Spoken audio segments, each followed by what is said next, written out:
मंत्री एकनाथजी शिंदे साहेब आता त्या प्रस्तावाच्या अनुषंगाने उत्तर देतील.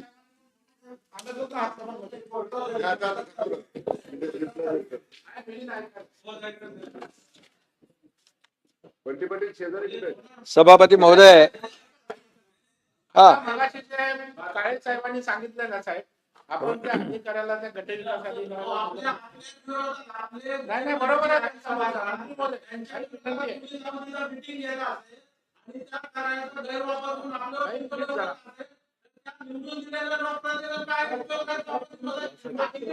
सभागृहाचे नेते उभे आहेत. आपण नोंद बसा खाली, त्यांनी ऐकले आपलं. अरे आपण बाबा, बसा. चौकशी असं ते करून उभा राहिलं तर कठोर कारवाई करूया. सभापती महोदय, अंतिम आठवडा प्रस्तावावरील चर्चेमध्ये अनेक सदस्यांनी आपले मुद्दे मांडलेले आहेत. माननीय अंबादास दानवेजी आहेत, परिणय फुके, अरुण लाड, डॉक्टर नीलमताई गोरे, श्री प्रवीण दरेकरजी, सतेज बंटी पाटील, संजय खोडके, मनीषाताई कायंदे, उमाताई खापरे, ऍडव्होकेट अनिल परब, अरे कुठे गेले, चित्राताई वाघ, निरंजन डावखरे, अमित गोरके, राजीव पोद्दार, प्रसाद लाड, सदाभाऊ खोत, संजय भेंडे, प्रवीण पोटे, बच्चू कडू आणि इतर काही सदस्यांनी देखील आपले मुद्दे या ठिकाणी अंतिम आठवड्यामध्ये मांडलेले आहेत. मी त्या सगळ्यांना आणि अनेक सूचनाही केल्या त्यांनी चांगल्या, आणि काही मुद्देही मांडले, त्याचा मी उत्तरात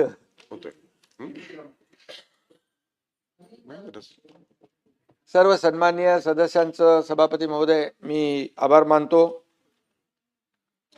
परंतु सगळी एकंदरीत चर्चा बघितली अंबादासजी, तर खऱ्या अर्थाने हे अधिवेशन जे असतं लोकांच्या प्रश्नांना वाचा फोडण्यासाठी, न्याय मिळवून देण्यासाठी भाई असतं. परंतु इकडे सभागृहामध्ये चर्चा कमी आणि बाहेर पायऱ्यांवर मीडिया समोर रोज आपलं काय शिव्या शाप ते सुरू होतं. ठीक आहे, 4 वर्षापासून ते आम्ही ऐकतोय. परंतु विरोधक आता काय त्याच्यामध्ये मी तसं काय वाईट कोणाला बोलत नाही, माझा तो स्वभाव नाही आहे. परंतु गोंधळलेला आणि भरकटलेला असा विरोधी पक्ष या ठिकाणी पाहायला मिळाला सभागृहामध्ये. तुम्ही जरी संख्येने आमच्यापेक्षा कमी असलात तरी सुद्धा भुजबळ साहेब एकटेच होते सभागृहामध्ये. अख्खा सभागृहामध्ये ते लोकांच्या प्रश्नावर आणि समस्यांवर वाचा फोडायचे आणि आपण ते माहिती आहे आपल्याला. त्यामुळे आमच्याकडे बहुमत असलं, आमच्याकडे सत्ताधारी पक्षाकडे जास्तीची संख्या असली तरी सुद्धा लोकशाहीमध्ये विरोधी पक्षातल्या सदस्यांना देखील आम्ही त्यांचं ऐकून घेणारे आहोत, त्यांचं समस्यांवर तोडगा काढणारे आहोत. त्यामुळे आपण तशा प्रकारची चर्चा करायला पाहिजे होती अशी अपेक्षा होती. परंतु खोटे नाटे आणि बिनबुडाचे आरोप जे काही या ठिकाणी केले गेले ते खरं म्हणजे त्याची खंत आहे.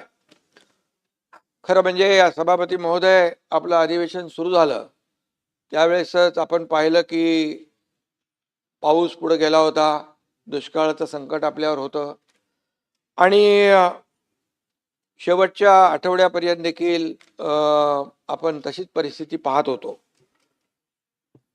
शेतकऱ्यांनी पेरणी करावी नाही करावी, दुबार पेरणीची वेळ येऊ नये, अशा प्रकारच्या सगळ्या चर्चा महाराष्ट्रामध्ये कृषी विभागाच्या माध्यमातून, सन्मान्य सदस्यांच्या माध्यमातून सुरू होता. धरणांनी देखील तळ गाठला होता, त्याची देखील आपण चित्रही पाहिली महाराष्ट्रातल्या. आणि पिण्याच्या पाण्याला देखील आपण प्राधान्य दिलं, पाणी कपात केली, अशा सगळ्या ज्या काही हे आपल्याला कराव्या कसरत लागल्या. परंतु सुदैवाने 1 जुलैपासून पाऊस सक्रिय झाला आणि आपण सगळ्यांनी सुटकेचा निश्वास सोडला. आता देखील मान्सूनच्या प्रगतीवर दररोज कॅबिनेटमध्ये आढावा घेतोय आपण, दररोजचा डे टू डे अधिकारी जे आहेत संबंधित ते देखील अधिकारी आढावा घेत आहेत. मुंबई, पुणे, रायगड, नाशिक, पालघर इथं अपेक्षेपेक्षा जास्त पाऊस सभापती महोदय पडला. आपण पाहिलं की त्या ठिकाणी पाऊस जास्त पडल्यामुळे नुकसानही झालं. पण विदर्भ आणि मराठवाड्यात अजून पुरेसा पाऊस झाला नाही, ही देखील चिंतेची बाब आहे. आणि मग अल निनोमुळे या सगळ्या गोष्टी ज्या आहेत मान्सून सारख्या नेहमीप्रमाणे नाही आहेत, ही वस्तुस्थिती आहे. आणि त्यामुळे हवामान खात्याने देखील जो इशारा दिला त्याप्रमाणे सरकार प्रत्येक गोष्टीवर बारीक लक्ष ठेवून आहे. पावसाळी अधिवेशन मध्ये या ठिकाणी पावसावर चर्चा देखील होणार साहजिक आहे. परंतु या ठिकाणी शेतकऱ्यांच्या पिकांचा प्रश्न असेल, पिण्याच्या पाण्याचा असेल, जनतेच्या सुरक्षेचा असेल, शहरातल्या दैनंदिन व्यवस्थेचा असेल, या सगळ्यात ज्या काही बाबी आहेत या विषयावर बोलताना वास्तव मांडलं पाहिजे होतं. आणि काय फॅक्च्युअल पोझिशन काय, तथ्य काय, हे देखील महाराष्ट्रातल्या जनतेसमोर विरोधी पक्षाकडून आणणं अपेक्षित होतं.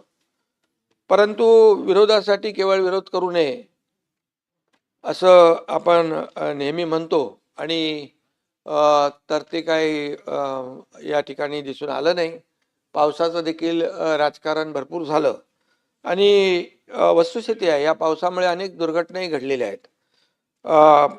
चेंबूर येथे शाळकरी मुलाचा दुर्दैवी मृत्यू झालेला आहे. कुर्ल्यात ठाण्यात झाड पडून दोघांचा मृत्यू झाला.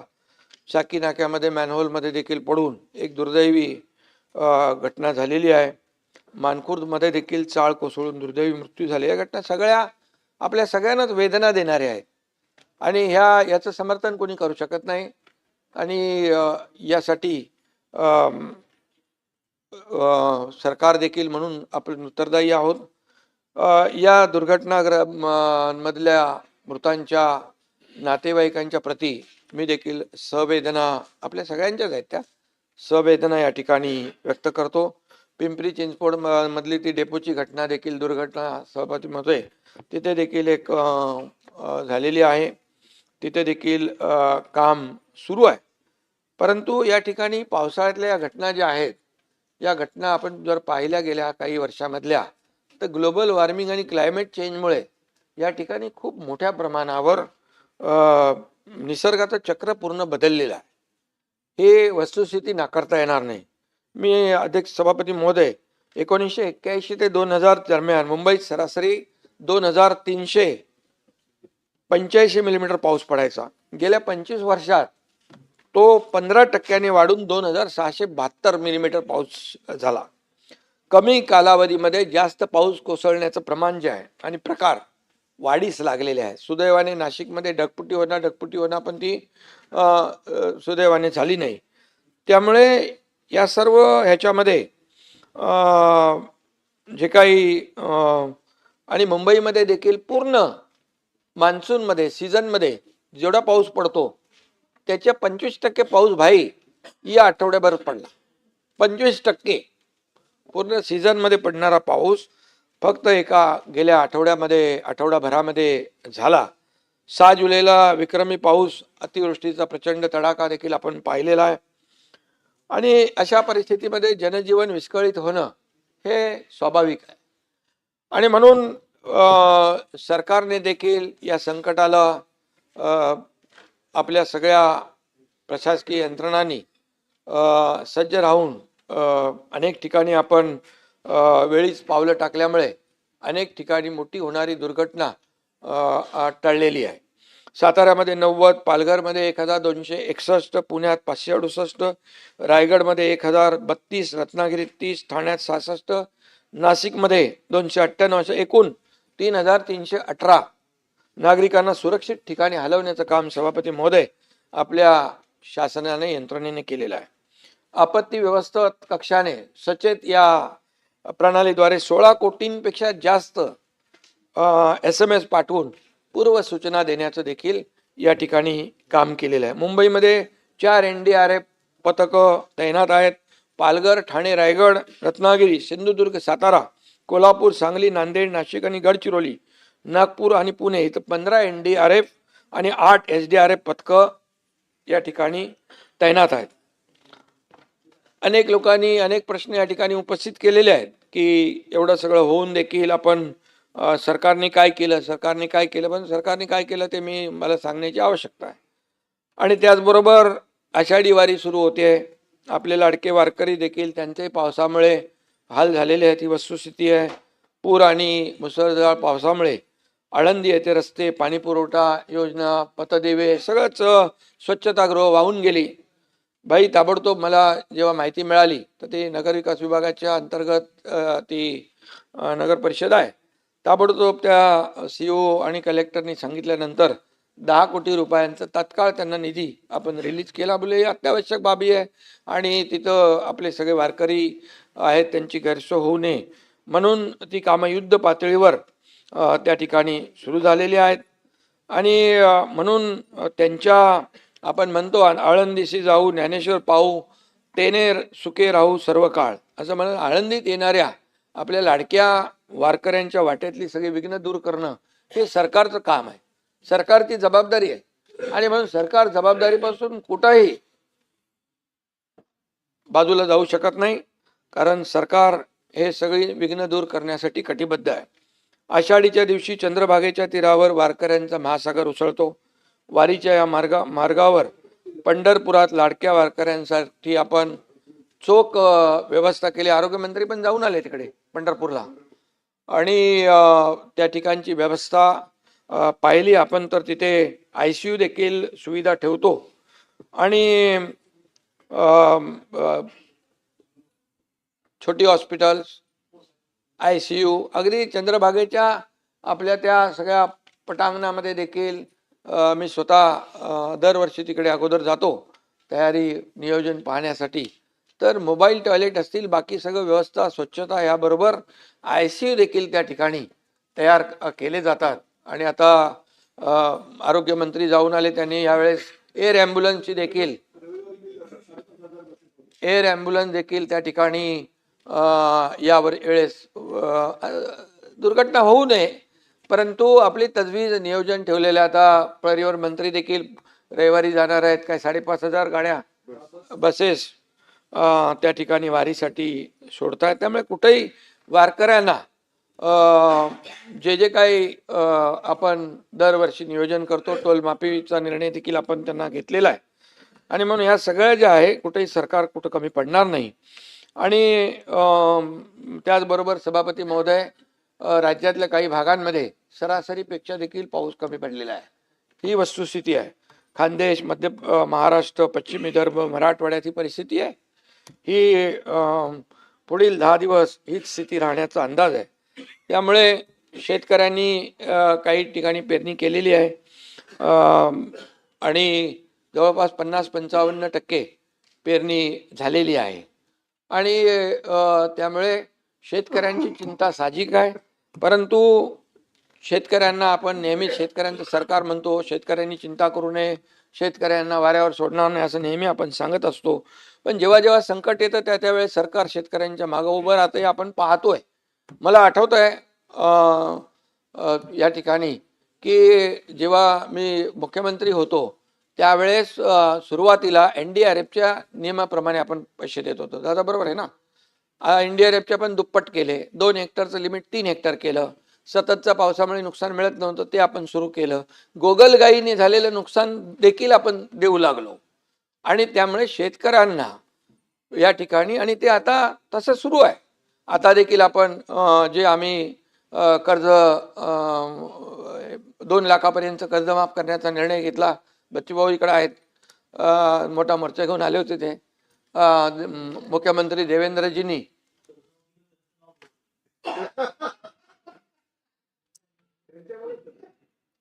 ते एक अंदर की बात है. मी CM साहेब, देवेंद्रजी आणि अजितदादा आम्ही तिघं मग ते का ठिकाणी तिथं चर्चा केली आणि तो निर्णय घेतला, कमिटी झाली आणि त्याचं पुढचा निर्णय जो आहे मुख्यमंत्री महोदयांनी आपल्या अर्थसंकल्पीय अधिवेशनामध्ये या ठिकाणी जाहीर केला. त्यामुळे 36,000 कोटी रुपये पाटील साहेब 56 लाख लोकांना शेतकऱ्यांना मिळणार आहेत. त्यामुळे हे सगळे आकडेवारी जी आहे जी मी बोलतोय आतापर्यंत मोबदला म्हणून 4 वर्षामध्ये 15,000 कोटी रुपये, इतर माध्यमातून 6,000 रुपये आपण शेतकऱ्यांना, जसं केंद्र सरकार प्रधानमंत्री महोदय मोदीजी 6,000 रुपये वर्षाला देतात तसं आपलं सरकार देखील 6,000 रुपये देतं. आणि त्यामुळे हे सगळं इतर जे काही आपण देतोय असं मिळून 45,000 कोटी रुपये. अंबादासजी तुम्हाला त्याच्यातली बरीचशी माहिती आहे, तर याचं मी जे बोलतोय त्याची आकडेवारी तुम्ही तपासून बघा. मी जे आहे ते जे देतोय तेच बोलतोय. आणि आता देखील जो निर्णय घेतलेला आहे तोही मोठा निर्णय आहे. आणि म्हणून आम्ही नेहमी सांगतो, सरकारच्या तिजोरीवर पहिला अधिकार आमच्या बळीराजाचा आहे, शेतकऱ्याचा आहे. आणि शेतकऱ्याचा असल्यामुळे या ठिकाणी शेतकऱ्याला कधीही वाऱ्यावर सोडलं जाणार नाही, ही विश्वास आपण या ठिकाणी बाळगा. आमच्यासाठी आमचा अजेंडा सत्ता खुर्ची नाही आहे. आमचा अजेंडा आहे सर्वसामान्य माणूस त्याच्या आयुष्यामध्ये काय बदल घडवता येईल आणि काय केलेलं आहे आम्ही. आज महाराष्ट्रामध्ये मी पुढे येतो त्याच्यावर. तुम्ही हसलात तरी तुम्हाला ते मान्य करावं लागेल की गेल्या 4 वर्षामध्ये या सरकारमध्ये काय काय केलेलं आहे. पायाभूत सुविधा असतील, त्याचबरोबर या कल्याणकारी योजना असतील, या आपल्या समोर आहेत. आणि त्यामुळे आज आपण पाहिलं की फार मगाशी मी म्हणालो ग्लोबल वॉर्मिंग, क्लायमेट चेंज अतिशय म्हणजे ग्लेशियर वितळायला लागलेत. या ठिकाणी समुद्रातली लेवल वाढायला लागलेली आहे. अगदी ढगफुटीसारखा बदाबद पाऊस पडतो आहे. आणि त्यामुळे हे सगळं जे आहे याप्रमाणे युरोपामध्ये तर उष्णतेच्या लाटा आहेत. मध्ये ते टीव्हीत बघितलं ते रेल्वेचे रूळ असे वाकडे तिकडे झालेले आहेत. एवढं प्रचंड जे आहे सभापती महोदय, हे जो काही निसर्गाचा लहरीपणा आहे त्याचा आपला अंदाज घेऊनच आपल्याला या सर्व पुढच्या बाबी ज्या नियोजन आहे ते आपल्याला केलं पाहिजे. परंतु अंबादासजी, यामध्ये मी आपल्याला सांगतो, हे जे निसर्ग आहे आणि निसर्ग जो आहे त्याच्यासमोर आपल्याला आपण किती काय केलं तरी सुद्धा आपण ठेंगणे आहोत. परंतु निसर्गाचा तडाखा कमी जाणवेल, जीवितहानी कमी होईल, यासाठी आपला प्रयत्न असला पाहिजे आणि तो केला आहे. परंतु काही जसं पावसामध्ये बेडकं डराव करतात तसं राजकीय बेडकं देखील डराव करायला लागले. आणि 25 वर्ष या मुंबई महापालिकेमध्ये मिलिंद जी आहे तिकडं 25 वर्ष मुंबई महापालिकेमध्ये सत्ता असताना या ठिकाणी काय परिस्थिती होती आपल्याला माहित आहे. आपण सगळे साक्षीदार आहोत. आणि मी काय खोटं बोलणार नाही, मी का कोणावर म्हणजे चुकीच्या पद्धतीने हे करणार नाही. तर दररोज या मुंबईच्या बद्दल, महाराष्ट्राच्या बद्दल जे रोज बाहेर ऐकतोय, सभागृहामध्ये खाली ऐकतोय, इथे ऐकतोय, ज्या टीका ज्या पद्धतीने करताय त्या तथ्य तर असलं पाहिजे, खरं तर असलं पाहिजे. आमची एवढीच माफक अपेक्षा आहे. आणि म्हणून काय झालं तुम्हाला माहित आहे यापूर्वी देखील. आता मी ते राजकारणामध्ये जाऊ इच्छित नाही, परंतु एक उदाहरण मी मिलिंदजी तुम्हाला सांगू इच्छितो. तुम्हाला माहित आहे, तुम्ही साक्षीदार आहे. 26 जुलै 2005 26 जुलै 2005 ला ते अतिवृष्टीचं दृश्य आठवा. या ठिकाणी बाळासाहेबांच्या बद्दल कोणतरी बोलत होते इकडे. अरे बाळासाहेबांना एकटे सोडून 5 स्टार हॉटेलला कोण गेलं सांगा बरं.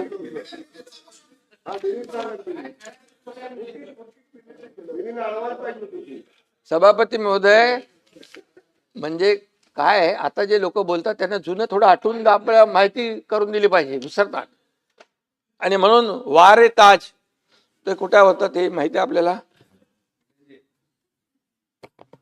आणि म्हणून मी आपल्याला एवढं सांगतो की आम्ही सत्तेत असो नसो जनतेच्या सेवेमध्ये सदैव असतो.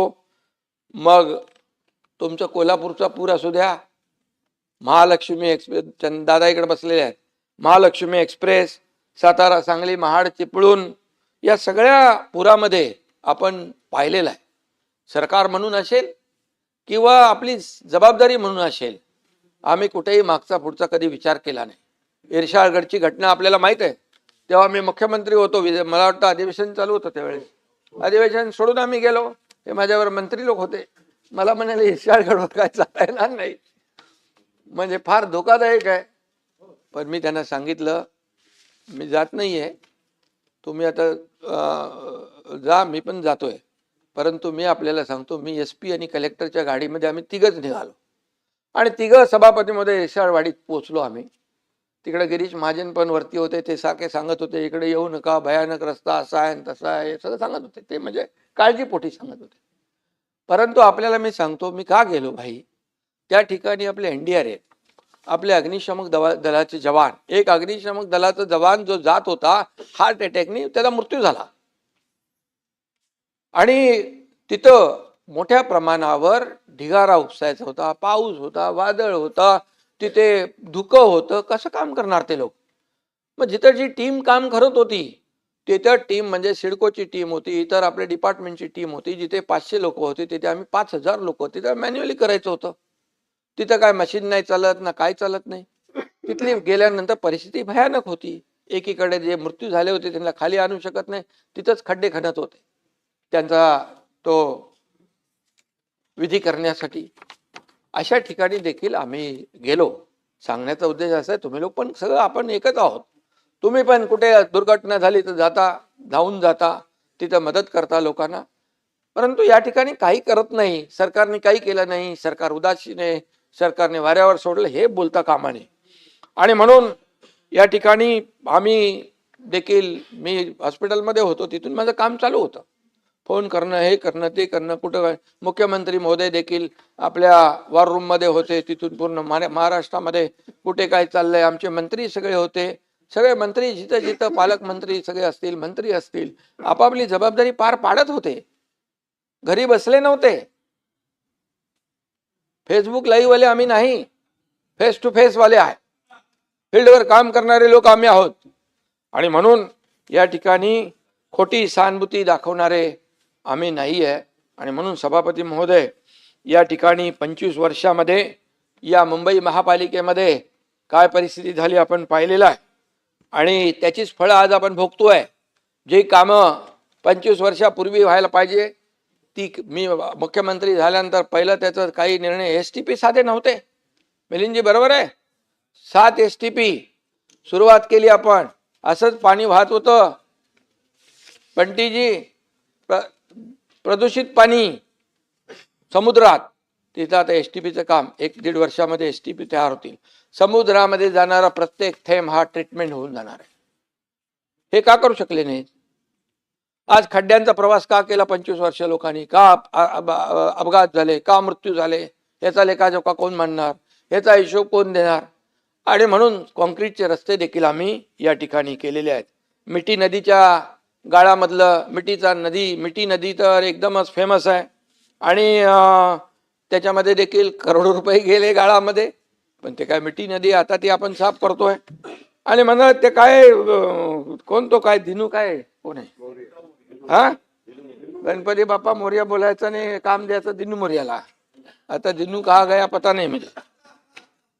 आणि सभापती महोदय, सांगण्याचं तात्पर्य आहे की जे आता दोष देत आहेत याच्या पाठीमागे जबाबदार कोण?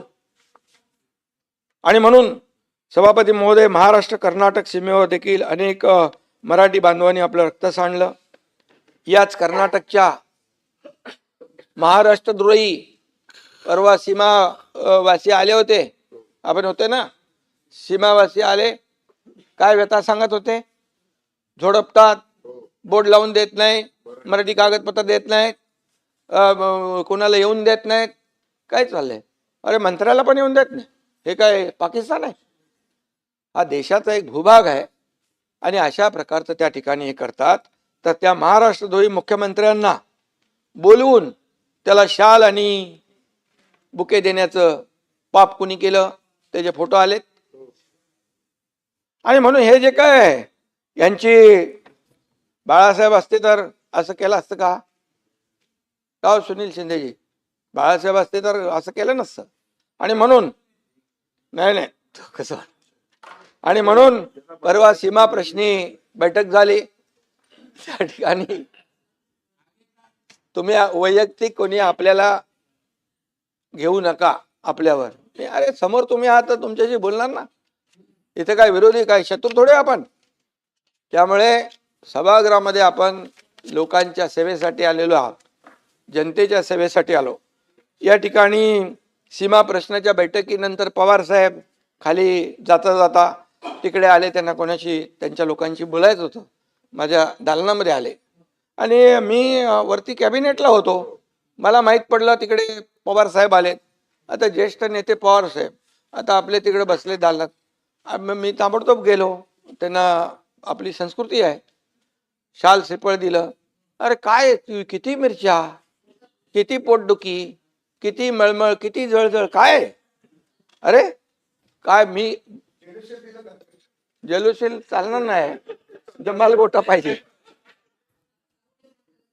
आरोग्य मंत्री हे बघ तुझं आता काय एवढं, आता इतक्या वर्ष 4 वर्ष झालेत, ते काहीतरी द्या त्यांना इलाज.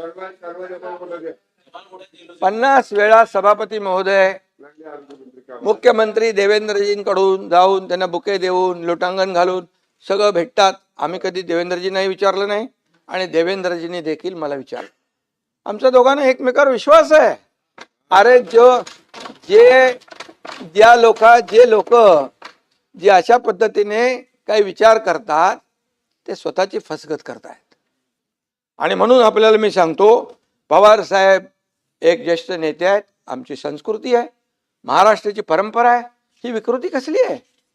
काय घाणेरडं, ही आपली संस्कार परंपरा आहे. किती खालच्या थरावर बोलणार तुम्ही, किती खालच्या थरावर, जेवढे खालच्या थरावर बोलाल तेवढे खाली खाली खाली खाली खड्ड्यात उतरत जाणार. आणि म्हणून आपलाच खड्डा होताय. आणि म्हणून मी आपल्याला एवढं सांगतो, देवेंद्रजी आणि आम्ही आमच्यामध्ये किती काही तुम्ही काय प्रयत्न काड्या घालायचा प्रयत्न केला तरी काय होणार नाही. अरे आमचा अजेंडा काय आहे? या महाराष्ट्राला पुढे नेणं, या महाराष्ट्राचा विकास करणं, या महाराष्ट्राची प्रगती करणं, या सर्वसामान्य लोकांच्या आयुष्यामध्ये चांगले दिवस आणणं हे आमचं आहे. आणि म्हणून मी सांगतो, हम वो नहीं जो दिल तोड़ देंगे, हम वो नहीं जो दिल तोड़ देंगे, थाम कर हाथ फिर साथ छोड़ देंगे.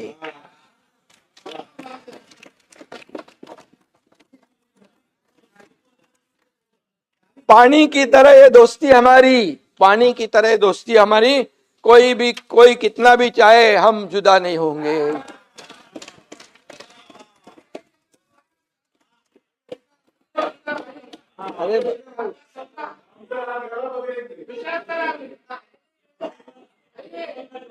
काही लोक आहेत ना मनामध्ये त्यांच्या उकळ्या फुटतात.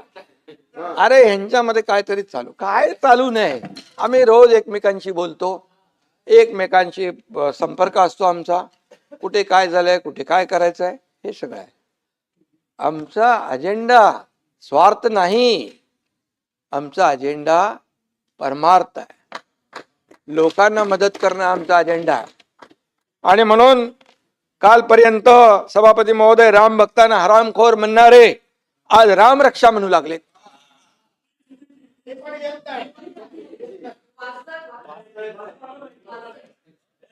श्रीकांतनी एका दमात बोलून टाकलं होतं हनुमान चालीसा, सत्ता असताना दाम आणि सत्ता गेली की राम. सत्ता असताना दाम, सत्ता गेली की राम, असं हा प्रकार आहे. आणि म्हणून कर्माची मिळाली शिक्षा म्हणून आठवली रामरक्षा. आता तुम्ही काय करणार सभापती महोदय? काहींनी नवा शोध लावलाय की हनुमानाने मशालीने लंका जाळली. हनुमानाने भाई मशालीने लंका जाळली. त्यांच्या पक्षाची निशाणी जर लायटर असती, म्हणाले होते लायटरने लंका जाळली.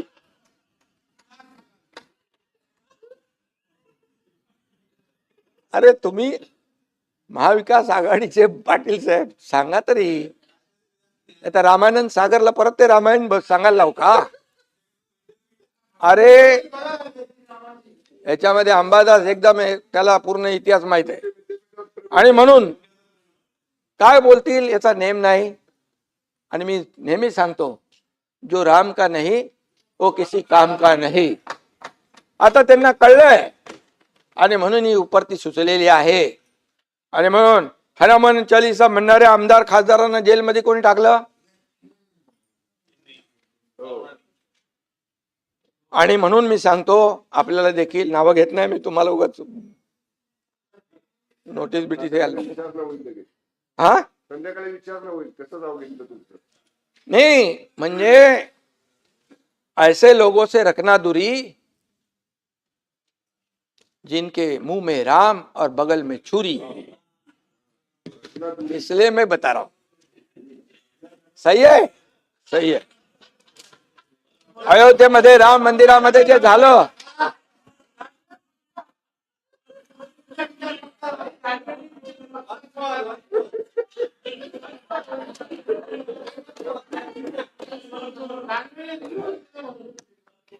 नको जाऊ दे.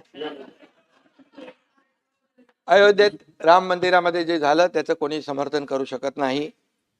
राम भक्तांना अतिशय वेदना झालेल्या आहेत आणि यावर कठोर चौकशी, कठोर कारवाई होते. मोदीजी आणि योगीजी कुणालाही सोडणार नाहीत. ते जेलमध्ये तुरुंगात खडी फोडायला पाठवल्याशिवाय राहणार नाही. परंतु मी आपल्याला आठवण करू देऊ इच्छितोय की जे टीका करतायत त्यांच्या सहकाऱ्यांनी सिद्धिविनायकाच्या मंदिरामध्ये दानपेटी लुटण्याचं पाप केलं, तेव्हा चौकशीचे आदेश का दिले नाहीत? का दिले नाहीत? मी बोलतोय त्याच्यावर पुरावा म्हणून बोलतोय. हे बघा, हे बघा, सिद्धिविनायक मंदिरात अनागोंदी कारभार, आणि याच्यामध्ये म्हटलंय सिद्धिविनायकाला धोके आणि तिकडे खोके. ते मी नाव घेत नाही. हे बघा, ही बातमी आहे, हे मी बोलत नाहीये. मनसेचे किल्लेदार यांनी प्रेस कॉन्फरन्स घेऊन हे त्यावेळेस हे केलेलं आहे. ही वस्तुस्थिती आहे, मी खोटं बोलणार नाही. आणि सिद्धिविनायकाच्या दानपेटीवर डल्ला मारणं हे आपलं हिंदुत्व आहे का? सावरकर यांना माफीवीर म्हणणाऱ्यांच्या मांडीवर बसणं हे आपलं हिंदुत्व आहे का? बाळासाहेबांचे विचार तोडून मोडून टाकणे हे आपलं हिंदुत्व आहे का? साधूंची हत्या झाली तेव्हा मुख गिळून बसणं हे आपलं हिंदुत्व आहे का? मतांसाठी दहशतवाद्यांना प्रचार सभेत फिरवणं हे आपलं हिंदुत्व आहे का? निवडणुकीत पाकिस्तानचे झेंडे नाचवणं हे आपलं हिंदुत्व आहे का? अरे भाई, हा, मुंबईत पण, मुंबईत झालंय तो एक कुठला मजा हे होता तो, कुठली ती कोणाची ती होती ना, ती सजवली ती खबर नाही, नाही इथं मुंबईमध्ये याकूब मेमन. आणि म्हणून मी एवढंच सांगतो, मतांसाठी एवढ्या खालच्या पातळीवर जाणं किती योग्य आहे? सभापती महोदय, इथं मतांसाठी जनाब बाळासाहेब ठाकरे असं लिहिलेलं कॅलेंडर तयार करून वाटण्याचं काम आणि त्याला समर्थन करण्याचं काम कुणी केलं असेल एवढ्या थराला? आणि तुम्ही काय आता हिंदुत्व आम्हाला शिकवताय? हिंदुत्व आम्हाला शिकवताय? विचारात हिंदुत्व या प्रभसे या, आचरणात हिंदुत्व, नमस्कार, संस्कारात हिंदुत्व, मगाशी तुमची आठवण काढली मी, श्वासात हिंदुत्व, हृदयात हिंदुत्व आणि रक्ताच्या कणाकणात हिंदुत्व. सभापती महोदय असावं लागतं. हिंदुत्व हे काय टी शर्ट आहे का बदलायला, कधी काढला कधी बदलला, असं नाही होत. आणि म्हणून या ठिकाणी विधानसभेत देखील हिंदुत्व स्वीकारलं, हिंदुत्वावर बोललो, ही आमची चूक झाली असं म्हणणारे देखील या सभागृहाने पाहिलेले आहेत. त्यामुळे मी आपल्याला एवढंच सांगतो की आम्ही बाळासाहेबांचे विचार घेऊन पुढे चाललोय, त्याच्यामध्ये काही तडजोड नाही. आणि म्हणून जे आपण बोलतो त्याचं पुढं मागे वळून पाहिलं, आत्मपरीक्षण केलं तर नक्की या सगळ्या ज्या काही चुका आहेत ते आपल्या लक्षात येतील. सभापती महोदय, मिसिंग लिंकवर देखील खूप चर्चा या ठिकाणी झाली. अनेकांनी प्रश्न उपस्थित केले. काही लोक म्हणाले मिसिंग लिंक अख्खा कोसळला. काही लोक म्हणाले याच्यात एवढे पैसे खाल्ले. मी सांगतो, मिसिंग लिंक हा इंजिनिअरिंग मार्वल आहे. आज आपल्या सगळ्यांना अभिमान असला पाहिजे. ठीक आहे, ती दरड आली वरून आणि त्यांनी ती कमान जी आर्च आहे, ती आर्च जी आहे ती खाली आली. टनेलला, मिसिंग लिंकला एकाही पैशाचा धोका झाला नाही. ताबडतोब साफसफाई झाली. मी अनिल गायकवाड यांच्या संपर्कात होतो, वसईकरच्या संपर्कात होतो आणि वाहतूक सुरूही झाली. त्यामुळे काही लोकांनी जे काही एवढं आकाश तांडव एक केलं की मिसिंग लिंक बघा, एवढा मोठा मिसिंग लिंक, सगळ्या जाहिरातबाजी झाली, क्रेडिट घेतलं मुख्यमंत्र्यांनी, एकनाथ शिंदेनी आणि पडला. अरे मिसिंग लिंक पडला का त्याची कमान पडली, किमान याची तरी तपासणी करून माहिती घेऊन तर बोलायला पाहिजे होतं. मिसिंग लिंक एवढा विक्रमी पाऊस होऊन देखील मिसिंग लिंकला परब साहेब कशाचाही धोका नाही. आणि जगातला सगळ्यात रुंद असलेला हा टनेल आहे. तो लोणावळा लेकच्या खाली 1000 मीटर खालून जातोय. आणि जो वायाडक्ट आहे हा देशातला सगळ्यात उंच वायाडक्ट आहे. तिथे बघा खोल दरी किती आहे, काय चॅलेंजेस होते.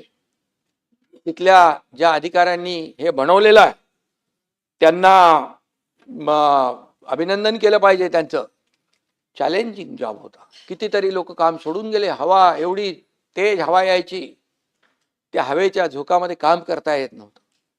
हा ठीक आहे, तो जो काही दगड आला, पाण्याचा एवढा प्रवाह होता आणि तो येईल इकडे असं कोणी म्हणजे मिसिंग लिंक तर काय, मिसिंग लिंकला काही झालेलं नाहीये.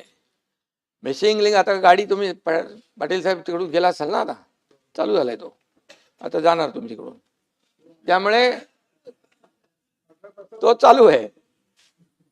आणि म्हणून ज्यांनी याच्यात काम केलं त्यांचं अभिनंदन केलं पाहिजे. या मिलिंद नार्वेकरला त्यांचंही अभिनंदन करतो मी. खरं बोलायची हिंमत दाखवली त्यांनी मिसिंग लिंकच्या बद्दल.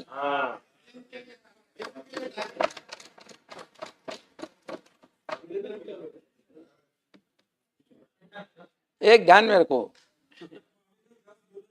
सत्य परेशान हो सकता है लेकिन सत्य पराजित नहीं हो सकता है.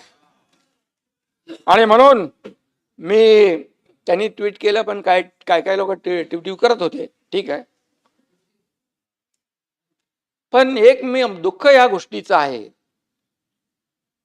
की हे जे काही आपल्या प्रकल्पांची बदनामी करणं, ही का आमची बदनामी नाही, सरकारची बदनामी नाही, मुख्यमंत्र्यांची बदनामी नाही आहे.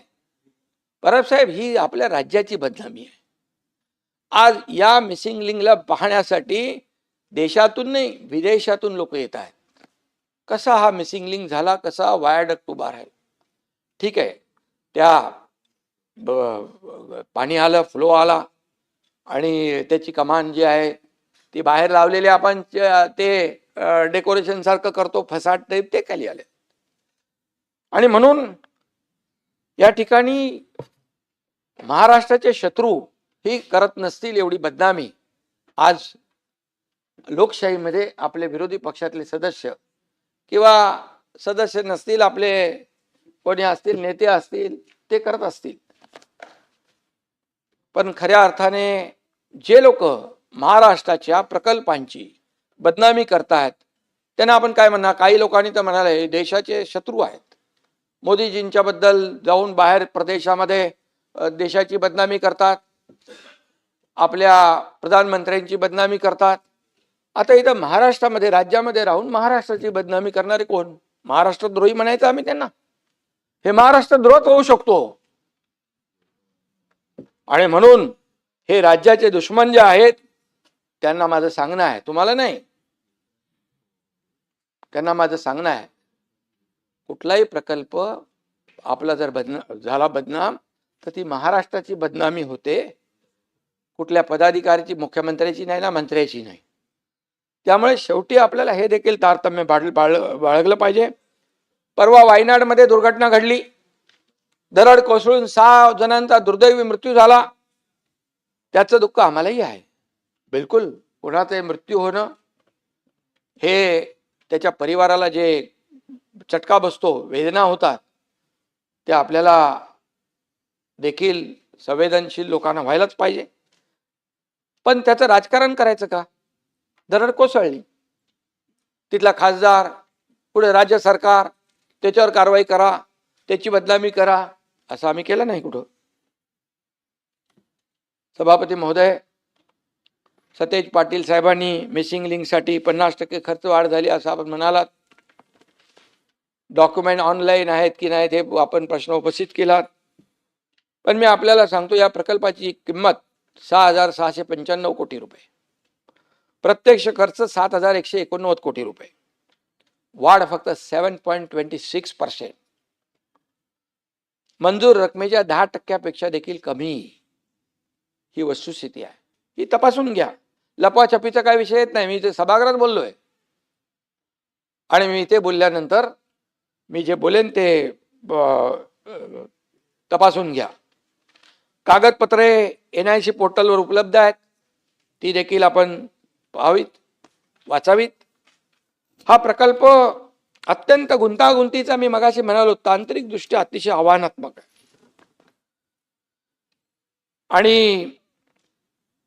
आणि म्हणूनच मिसिंग लिंकची खरी परिस्थिती आपण पाहिली तर मला वाटतं, थोडी माहिती घेतली तर आपल्याला याच्यातलं चॅलेंज काय, आव्हान काय हे आपल्याला कळेल. आणि ज्यांनी केलं त्यांचं कौशल्य देखील आपल्या लक्षात येईल. जे झालेलं आहे त्याचं समर्थन आम्ही बिलकुल करत नाही. ताबडतोब ते सुरू झालं पाहिजे, मार्ग खुला झाला पाहिजे, याचं काम केलं आम्ही ताबडतोब. एकदा तर दरड कोसळली, मी मंत्री होतो तर स्वतः जाऊन तिथे थांबलो होतो. मी आमचे त्या दिवशी पण राजे होते, शिवेंद्र बाबा तिकडं गेले होते.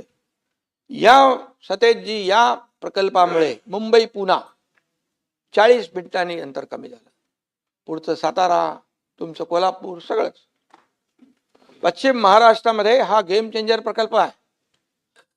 दर दिवशी 1 कोटी रुपयाचं इंधन वाचतंय, प्रदूषण वाचतंय, वाहतूक कोंडी वाचतीये. आणि म्हणून हा प्रकल्प जो आहे हा गेम चेंजर प्रकल्प आहे असं मी या ठिकाणी सांगू इच्छितो.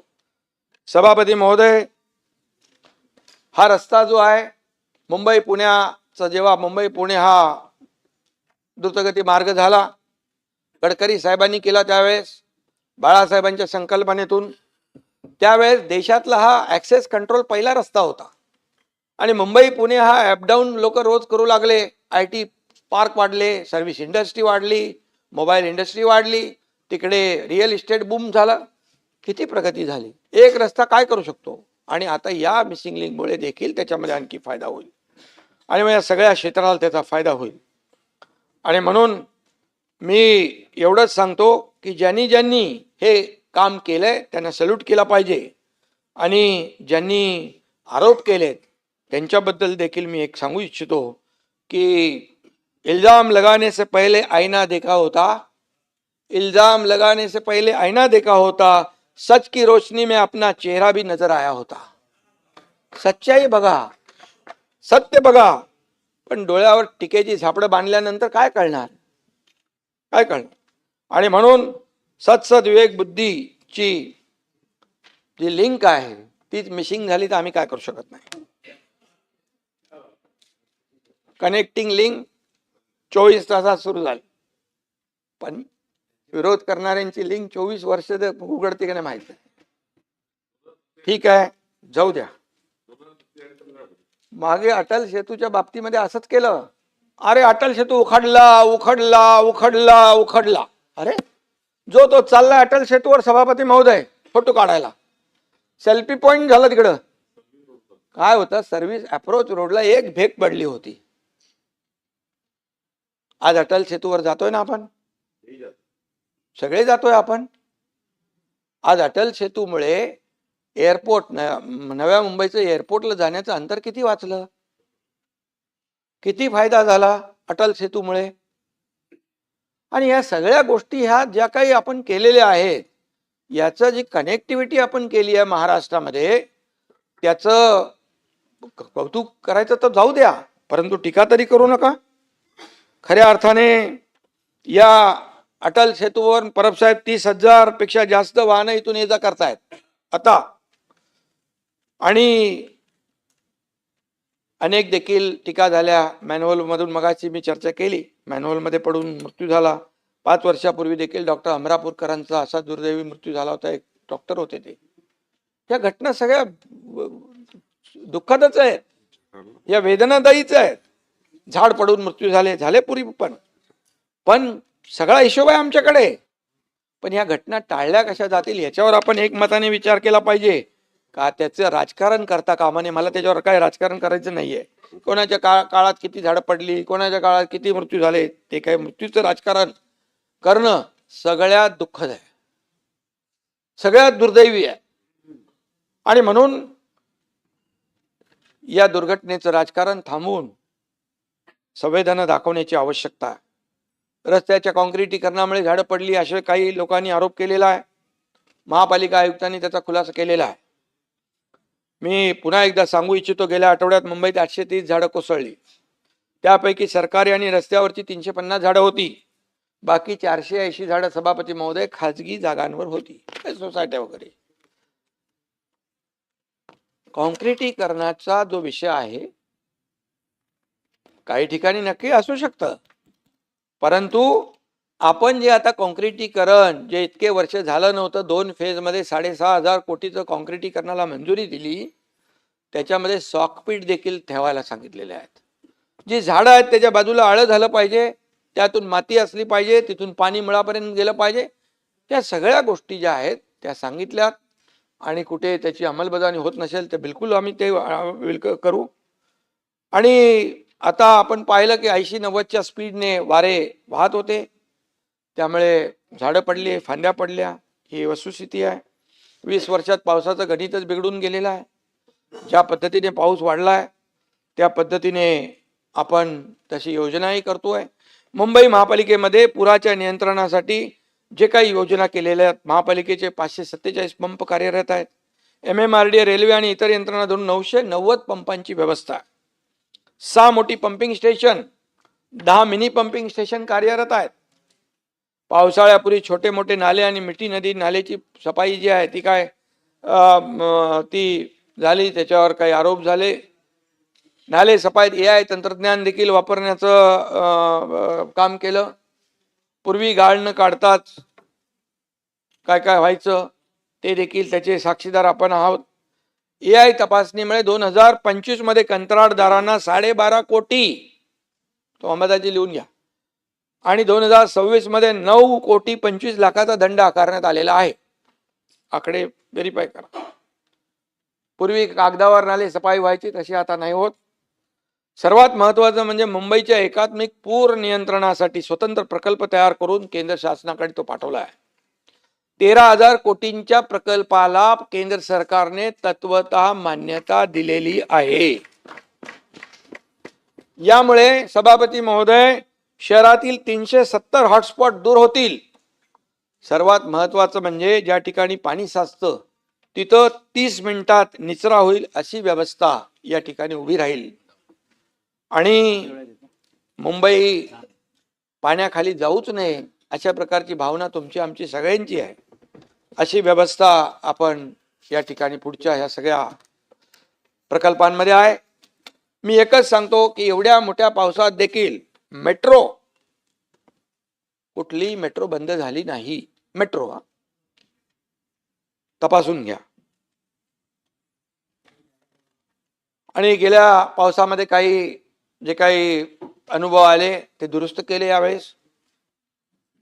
आणि पावसामुळे होणारं नुकसान हे कमी करण्याचा, त्याचा जो काही प्रभाव आहे तो कमी करण्याचा प्रयत्न BMC, मुंबई महापालिका, राज्य सरकार नेहमीच करते आहे.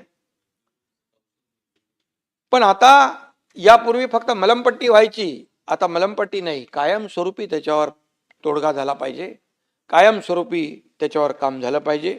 सभापती महोदय, मुंबईतील रस्त्यांची एकूण लांबी 2050 किलोमीटर आहे. मेगा सीसी रोड प्रकल्पाअंतर्गत आतापर्यंत 575 किलोमीटर काम पूर्ण झालंय. आजच्या घडीला मुंबईतले कॉन्क्रीट रस्त्यांची एकूण लांबी 1775 किलोमीटर आहे. 138 किलोमीटरचं काम सध्या प्रगतीपथावर आहे. हे पूर्ण झाल्यानंतर शहरामध्ये 1913 किलोमीटर कॉन्क्रीटचे रस्ते असतील. आणि या सीसी रोड प्रकल्पाच्या फेज 1 ची कामं जवळपास 80% पूर्ण झालेली आहेत. ती कामं डिसेंबर 2026 पर्यंत पूर्ण करण्याचं नियोजन आहे. काही बॅकलॉग असेल तो देखील भरून काढला जाईल. फेज 2 73% झालाय, ती मे 2027 पर्यंत पूर्ण होतील करण्याचं नियोजन आहे. कॉन्क्रिटीकरणामुळे सभापती महोदय दरवर्षी खड्डे दुरुस्तीवर होणारा खर्च कमी झालाय. 2018-19 मध्ये 243 कोटी खर्च होता खड्डे भरणीवर. 2024 मध्ये तो 164 कोटींवर आला, तर 2025 मध्ये तो 97 कोटींवर आलाय आणि 2026 मध्ये हा खर्च अंदाजे 45 कोटींवर येण्याचा अंदाज आहे. रस्त्यांची कामं पूर्ण झाल्यानंतर हा खर्च अगदी कमी होऊन जाईल. त्यानंतर पुढच्या 25 वर्ष, तरी 20 ते 25 वर्ष या रस्त्यांना खड्डे पडणार नाहीत, या रस्त्यांवर दुरुस्तीला खर्च करावा लागणार नाही, ही वस्तुस्थिती आहे. आणि मग यापूर्वी आम्ही जे आता आरोप करतायत, मग यापूर्वी डांबरामध्ये दरवर्षी रिपेरिंग करतात, त्याच्यावरचा पण हिशोब काढलाय आम्ही, किती पैसे खर्च झाले. चहल यांना आम्ही बोलवलं, मी आणि देवेंद्रजी होतो. मी म्हणाल तुम्ही दरवर्षी हे खड्ड्यामध्ये किती पैसे खर्च करता, तर त्यांनी आम्हाला आकडे दिले, आतापर्यंत किती खर्च केले तेही आकडे दिले. मग याला का लोकांना त्रास देता, याला कायमस्वरूपी कॉन्क्रीटचा आपण का करत नाही, करू शकतो म्हणाले. आणि तेव्हाच आम्ही निर्णय घेतला की 2002 फेज मध्ये मुंबईतले सारे रस्ते कॉन्क्रीटचे करायचे. आणि मग हे डांबरीकरणामध्ये काळ्याचं पांढरं, पांढऱ्याचं काळं हे करायचं काम आता बंद होईल. म्हणूनच आता ही टीका होती आहे. मुंबईकरांचा प्रवास सुकर झाला पाहिजे हे पाहण्याचं काम आम्ही करतोय. आणि म्हणूनच डांबर खाणाऱ्यांचं मी नाही म्हणणार, परंतु कॉन्क्रीटच्या रस्त्यामुळे पोटात दुखायला लागलेलं आहे. परंतु आज आमच्यावर ज्यांनी भ्रष्टाचाराचे आरोप केले, सरकारवर भ्रष्टाचाराचे आरोप केले, इथेही केले, बाहेर केले, सगळीकडे केले, पण कोविड सारख्या महामारीत देखील ज्यांनी फक्त पाकिटमारी केली, ते कुणाचं काम आहे, याचा निषेध करणार नाही आपण. कोविड रुग्णांची खिचडी खाल्ली, मापात पाप केलं, ऑक्सिजन मध्ये पैसे काढले, बॉडी बॅग मध्ये देखील पैसे काढले, कोविड सेंटर खोटी उभी केली, डॉक्टर काय bogus, doctor bogus, nurse bogus, patient bogus. नाही, खिचडी तर मापात पाप केलं ते. ही वृत्ती काय भाई, ही वृत्ती काय, कशामध्ये पैसे घेतले पाहिजे. आणि म्हणून प्रत्येक कामात त्यांनी भ्रष्टाचार केला. कोविड मध्ये देखील या ठिकाणी अशा प्रकारची इथे जे चौकशी चालू आहे. आणि म्हणून कामामध्ये भ्रष्टाचार करणारे आता आमच्यावर भ्रष्टाचाराचा आरोप करतात. आणि बाळासाहेबांचं नाव घेता आम्ही बाळासाहेबांचे विचार पुढे नेतोय. बाळासाहेबांनी तर आरेला कार्य करायचं शिकवलं होतं, तर तुम्ही तर आरे कारशेडच बंद करून टाकलं. अरे ते कारशेड बंद झाल्यामुळे त्याचा 10,000 कोटी रुपये खर्च वाढला. कोण भरणार 10,000 कोटी? मेट्रो 3 LI स्थगिती द्यायला सांगितली होती. 10,000 कोटी मग आता कोण देणार आहे? कुठली प्रॉपर्टी मिलिंग जी कुठून? लंडन. आणि म्हणून मी बाकी काय सांगत नाही, जाऊ द्या. बात निकलेगी तो बहुत दूर तक जाएगी. बऱ्याचशा गोष्टी माहित आहेत आमच्या. बघा संयम आहे.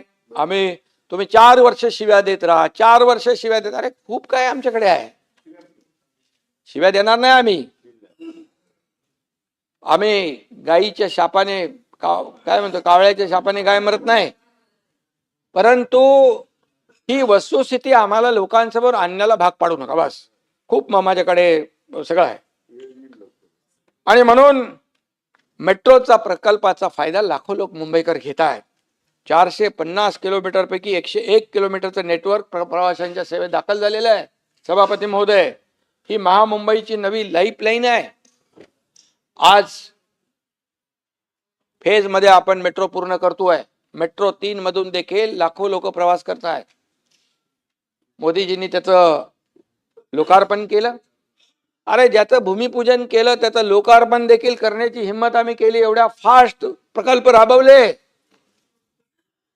आणि तेव्हा आम्ही फक्त आणि फक्त या ठिकाणी लोकांची सेवा लक्षात ठेवली. दररोज तब्बल 10,22,000 प्रवासी एसी मेट्रोने प्रवास करतायत. 10 लाख लोकांचा दररोज सरासरी 1 तास वाचतोय. तेवढा वेळ ते आपल्या कुटुंबाला देत आहेत. तेवढा वेळ अगोदर ते ऑफिसमध्ये जात आहेत. तेवढा वेळ इफिशियन्सीने काम करतायत. मग त्यामुळे प्रदूषण कमी होत आहे, वाहतूक कोंडी कमी होतीये. सिडकोच्या मेट्रोमधून 7,27,000 प्रवासी रोज प्रवास करतायत.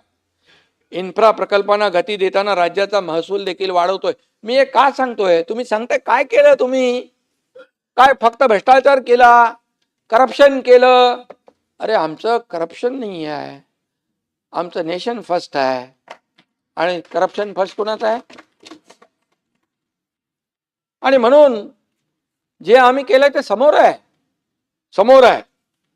आणि महसूल विभागाच्या बाबतीमध्ये अंबादास दानवे, आपले परिणय फुके, अरुण लाड, नीलमताई, प्रवीण दरेकर, मनीषाताई कायंदे, आपले परबसाहेब, श्रीमती चित्राताई वाघ, राजीव पोद्दार, सदाभाऊ खोत, संजय भेंडे आदी सन्मान्य सदस्यांनी महसूल विभागाशी संबंधित काही मुद्दे मांडले. मी या सभागृहाला विश्वास देऊ इच्छितो, महसूल मंत्री इकडे आहेत. शासनाच्या महसुलावर डल्ला मारणाऱ्यांना, शासकीय जमिनी बळकावणाऱ्यांना माफ नाही, बिलकुल नाही. मी या महसूल मंत्र्यांचं अभिनंदन करतो.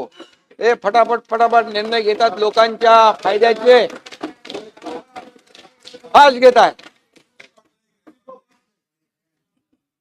आणि म्हणून हे सरकार महसूल वाचवणार आहे, भ्रष्टाचारावर प्रहार करणार आहे, दोषींना शिक्षा देणार आहे आणि जनतेच्या हक्काचं रक्षण करणार सरकार. अरे आमचा खुला किताब आहे. काय तपासा कधी चोपडी उडून. जिथे सुधारणा आवश्यक आहे तिथे सुधारणा करू, जिथे कारवाई आवश्यक आहे तिथे कारवाई करू. 25 मार्च 2026च्या GR नुसार 1 जानेवारी 2011 पर्यंतची 1500 चौरस फुटापर्यंतची निवासी अतिक्रमण नियमित करण्याचं काम केलं, पण सरसकट पण नाही केलं आपण. त्याच्यामध्ये इतर कारणासाठी झालेली अतिक्रमणे तात्काळ काढण्याच्या सूचना देखील दिल्या. म्हणजे अतिक्रमणाला पाठीशी देखील नाही घातलंय. परंतु आता स्टॉप, थांबलं पाहिजे. हे निर्णय घ्यायला धाडस लागतं, इच्छाशक्ती लागते. आणि म्हणून ते दाखवण्याचं काम आपण केलेलं आहे. आणि म्हणूनच या राज्यातल्या जनतेने लोक विधानसभा आणि त्यानंतर झालेल्या स्थानिक स्वराज्य संस्थांमध्ये महायुतीला भरभरून या ठिकाणी आशीर्वाद दिलेले आहेत. आणि म्हणून विभागीय आयुक्त, जिल्हाधिकारी यांना महसूल मंत्र्यांनी तिकडे आदेश दिले. स्टॅम्प ड्युटी रजिस्ट्रीतल्या अनियमिततेवर शासन कठोर कारवाई करते आहे. 1 जिल्हा 1 नोंदणीमध्ये जिल्हा स्तरावर दस्त नोंदणीचं सामायिक क्षेत्र करण्यात आलंय. काही गैरप्रकार निदर्शनास आल्यानंतर शासनाने खबरदारीच्या स्पष्ट सूचना दिलेल्या आहेत. महसुलातील गळती थांबवण्यासाठी शासनाने केवळ इशारे नाही दिले, तर प्रणाली सुधारणा करून गळती थांबवली आणि कार्यवाही देखील केली आहे. ही वस्तुस्थिती आहे. महसूल संहिता कलम 155च्या गैरवापराबाबत शासनाने अतिशय कठोर कारवाई सुरू केलेली आहे. आणि म्हणून मी आपल्याला अभिनंदन केलं आहे. अहवालातील शिफारशीनुसार 13 प्रकरणामध्ये जबाबदार असणाऱ्या 15 अधिकारी कर्मचाऱ्यांना पाठवून टाकलं, सक्तीच्या रजेवर पाठवलं. सरकार अहवाल घेऊन बसत नाही सभापती महोदय, दोषींवर थेट ऍक्शन घेते. No reason, on the spot decision. हे सरकारचं काम आहे. हे सरकार का काम आहे, सरकारचं काम आहे. अवैध उत्खनन, गौण खनिजांच्या अवैध वाहतुकीवर ठोस कारवाई. 1 एप्रिल 2025 पासून आजपर्यंत अवैध उत्खनन व वाहतुकीच्या एकूण 7,785 प्रकरणावर कारवाई केलेली आहे. 92,91,00,000ची दंडात्मक वसुली केलेली आहे. 4,349 यंत्रसामुग्री जप्त केली आहे. 1,685 फौजदारी गुन्हे दाखल केले आहेत. MPDA कायद्यान्वये 24 व्यक्तीविरुद्ध कारवाई केली आहे. अंबादासजी माझे मित्र, त्यांनी गेवराई बीड येथील घरकुल योजनेच्या वाळूचा गैरप्रकाराचा मुद्दा उपस्थित केला आहे. या प्रकरणी दोषी कर्मचाऱ्यांचं निलंबन केलं आहे. बरोबर आहे ना. तहसीलदार गेवराई यांच्यावर शिस्तभंगाची कारवाई देखील काय करता वाटतं. गरिबांच्या घरकुलासाठी असलेली वाळू जर कोणी लाटण्याचा प्रयत्न केला तर त्याच्यावर कठोर कारवाई केली जाईल, ही सरकारची भूमिका आहे. संभाजीनगर, बीड आणि जालना या जिल्ह्यामध्ये मुद्रांक शुल्कात 62 कोटींच्या घोटाळ्याचा आरोप आपण केला. परंतु मी आपल्याला सांगतो, वस्तुस्थिती अशी आहे, 2025-26 मध्ये छत्रपती संभाजीनगर विभागाला 1,315 कोटी रुपयाचं टार्गेट दिलं होतं, पण प्रत्यक्ष वसुली 1,254 कोटी झालेली आहे. त्यामुळे हा घोटाळा नाही आहे, हा इष्टांकाच्या तुलनेमध्ये कमी वसुली झालेला प्रकार आहे. बरोबर आहे. आणि म्हणून आपण ते व्हेरीफाय करून घ्या. राज्यातील कायदा सुव्यवस्थेबाबतीत देखील सन्माननीय सदस्यांनी काही प्रश्न उपस्थित केले. मी आपल्याला सभागृहाला सांगू इच्छितो, राज्यातील गंभीर गुन्ह्यांमध्ये घट होती आहे. मे 2025च्या तुलनेत मे 2026 मध्ये दुखापतीचे गुन्हे 187 ने कमी झाले. विनय भंगाचे गुन्हे 374 नी घटलेत. हे रेकॉर्ड आहे माझ्याकडे, तुम्हाला मी देईन, इथे माझ्याकडेच आहे. जबरी चोरी 271, घडफोडी 295 आणि चोरी 384 यासारख्या गंभीर गुन्ह्यामध्ये घट झाली आहे. गुन्हे उघडकीचं प्रमाण गेल्या वर्षीच्या तुलनेत निलमताई 3.12% वाढलेला आहे. मे 2026 अखेर भारतीय न्याय संहिता आपलं नवीन झालं ना, या कायद्यान्वये एकूण गुन्हे उघड होण्याचं प्रमाण 82.4% होतं, ते आता 85.16% इतकं झालेलं आहे.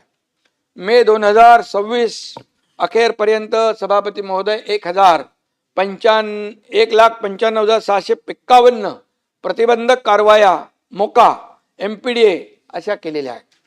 नसरापूर येथील अमानुष घटना झाली, संपूर्ण राज्य हादरलं. सगळ्यांच्याच मनाला वेदना आणि जी काही भावना होती ती आपण सगळ्यांनी व्यक्त केली. पण या नराधमाच्या मुसक्या पोलिसांनी तात्काळ आवळल्या. फास्ट ट्रॅकवर खटला चालून 55 दिवसात आरोपीला फाशीची सजा सुनावण्याचं काम पोलिसांनी केलं. आणि म्हणून न्याय व्यवस्थेला धन्यवाद दिले पाहिजे, पोलिसांना धन्यवाद दिले पाहिजे. मुख्यमंत्री महोदय मॉनिटर करत होते, निलमताई गेले होते तिकडे, मी देखील DG SP यांच्या संपर्कात होतो. आम्ही सगळे लोक या केसच्या मागे होतो. आणि म्हणून पोलिसांनी जी दिवस रात्र मेहनत केली त्यांचं अभिनंदन केलं पाहिजे. ज्यांनी ज्यांनी या कामामध्ये सहकार्य केलं, या सगळ्यांचं, DG असतील, SP असतील, पोलीस विभागाचे, फॉरेन्सिक विभागाचे अधिकारी असतील, यांना त्यांचं काय, आता आपण झालेली घटना अतिशय दुर्दैवी आहे. म्हणून अशा प्रकारची विकृत गुन्हेगारी मोडून काढली पाहिजे, चिरून टाकली पाहिजे, ठेचून टाकली पाहिजे, अशा प्रकारची सरकारची भूमिका आहे. आणि म्हणून लाडक्या बहिणींकडे वाकडी नजर करणाऱ्यांची गय या राज्यामध्ये केली जाणार नाही. 2024च्या तुलनेत 2025 मध्ये महिला संदर्भातली गुन्हे उघडकीस येण्याचं प्रमाण 1.8 ने वाढून ते जवळपास मोठ्या प्रमाणावर त्याची उघडकीस येण्याचं जे प्रमाण आहे ते बलात्कार प्रकरणामध्ये 98.18% गुन्हे उघडकीस आले. त्यातील 99.89% गुन्हे ओळखीच्या व्यक्तीकडून घडल्याचं देखील समोर आलेलं आहे. अंबादास दानवेंनी महिला बेपत्ता होण्याचा मुद्दा उपस्थित केला होता. आपण 2021 ते मे 2026 या कालावधीत 2,34,000 महिला बेपत्ता झाल्याच्या तक्रारी दाखल झाल्या. त्यापैकी 2,17,758 महिलांचा शोध घेण्यात आला. तर याच काळात 72,000 मुलं बेपत्ता झाल्याच्या तक्रारी होत्या. त्यापैकी अंबादासजी, 69,000 मुलांचा शोध घेण्यामध्ये पोलिसांना यश आलं. ऑपरेशन मुस्कानचं यश आहे. म्हणून आपण जेव्हा पोलिसांवर आरोप करतो त्यावेळेस पोलिसांनी ज्या चांगल्या गोष्टी केलेल्या आहेत, चांगल्या घटना उघडकीस, वाईट घटना उघडकीस आणल्या, त्यांना जरब बसवली, त्याचं देखील लक्षात घेतलं पाहिजे. सायबर क्राईम, आर्थिक फसवणूक, डिजिटल अरेस्टचे गुन्हे वाढत आहेत. मे 2026 अखेरपर्यंत सायबर आर्थिक फसवणुकीचे 3,675 गुन्हे दाखल झाले आहेत, ज्यामध्ये फसवणुकीची रक्कम 1,195 कोटी आहे. 1,195. आणि मी हेही आपल्याला सांगू इच्छितो, या गुन्ह्यातील फसवणूक झालेल्या नागरिकांना न्याय देण्यासाठी NCCRP पोर्टल तयार केलेला आहे.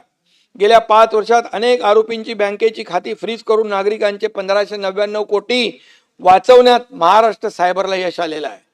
मी हे बोललो नाही तर तुम्ही नंतर बोलाल, अरे आमच्या प्रश्नाचे उत्तरच दिले नाही. म्हणून मी आकडेवारीनुसार बोलतोय. आणि म्हणून ही आकडेवारी आपण तपासू शकता. अमेरिकेतल्या बोस्टन येथे आयोजित डिजिटल इंजिनिअरिंग अवॉर्ड 2026 मध्ये महाराष्ट्र सायबर प्रकल्पाला digital transformation of the year या श्रेणीतील चॅम्पियन हा पुरस्कार मिळाला आपल्या सायबर. का तुम्ही कौतुक करत नाही? जे चांगलं काम केलं ते केलं पाहिजे.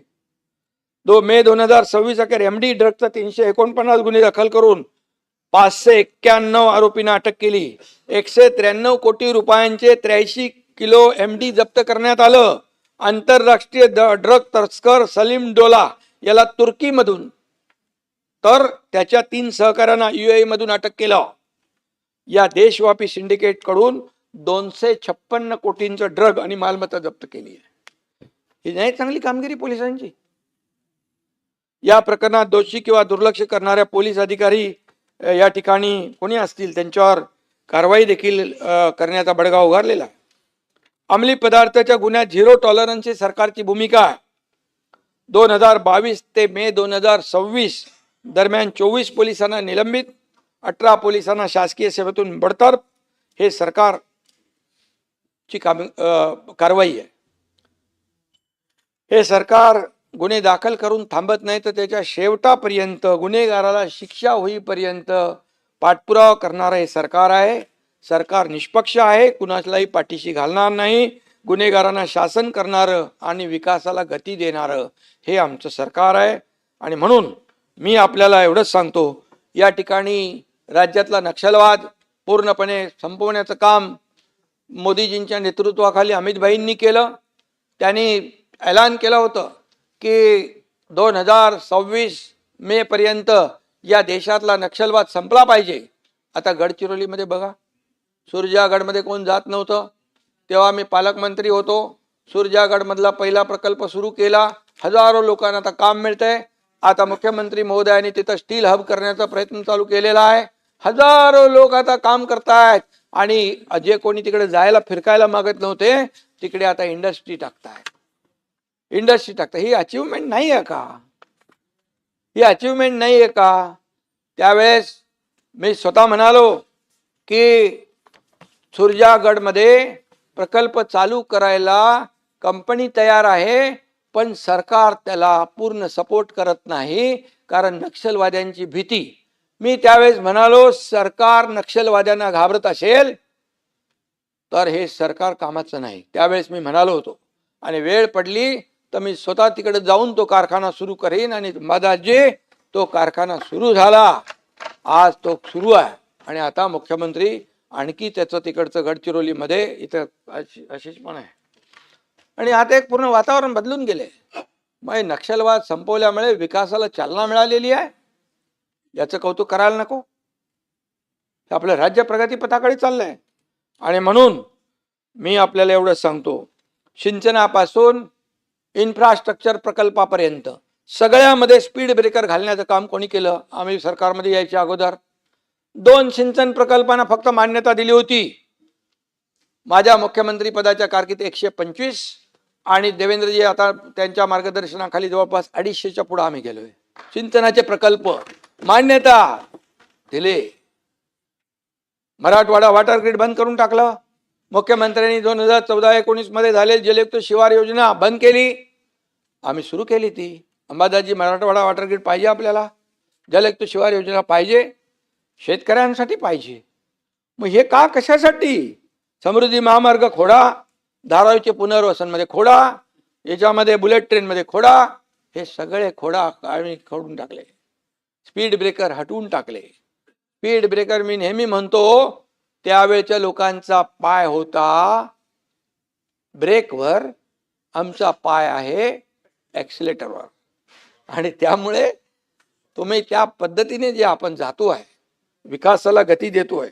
आणि म्हणून आपल्या अहंकारापोटी केंद्र सरकारने किती पैसे दिले? अरे 10 वर्षामध्ये 12 लाख कोटी रुपये मोदीजींनी दिले. युपीए सरकारच्या काळात 10 वर्षात 2 लाख होते. मग का आपण महाविकास आघाडीच्या वेळेस केंद्र सरकारकडे का आपल्या महाराष्ट्रासाठी पैसे नाही मागितले? का कमीपणा वाटला? का अहंकार? हा अहंकार बाजूला ठेवायचा असतो. राज्याचं हित डोळ्यासमोर ठेवून काम करायचं असतं. आणि म्हणून परवा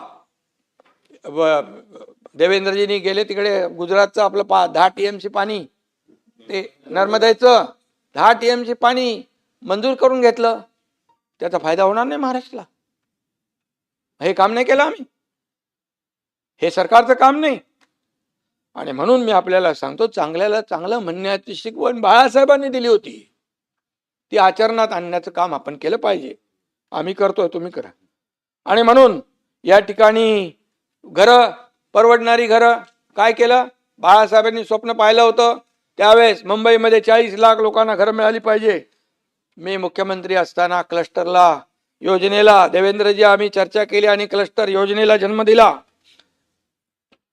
आज BDT चाळीचा पुनर्विकास कोणामुळे रखडला होता? आणि म्हणून या ठिकाणी आता हे सगळे प्रकल्प सुरू होतात. हे प्रकल्प STP असेल, जुन्या चाळी असतील, या ठिकाणी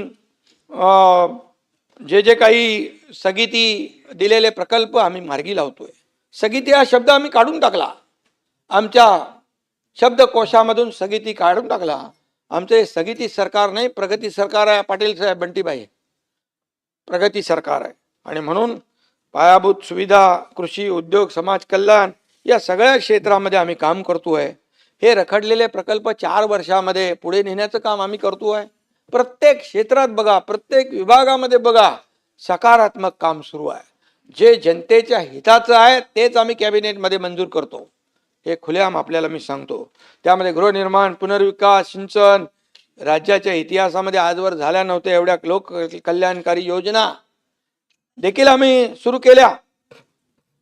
तडक निर्णय घेण्याची धमक आम्ही दाखवली. लाडकी बहीण योजना, मुख्यमंत्री लाडकी बहीण योजना, अरे काय ठटो बोंबले तुम्ही. गेले कोर्टात स्टे मागायला, बोले होऊन देणार नाही, होणार नाही. कोर्टाने पण द्यायला फटकारलं आणि लाडकी बहीण योजना सुरू झाली. त्याच्यामध्ये पात्र लाडकी बहीण वंचित राहू शकत नाही, राहणार नाही.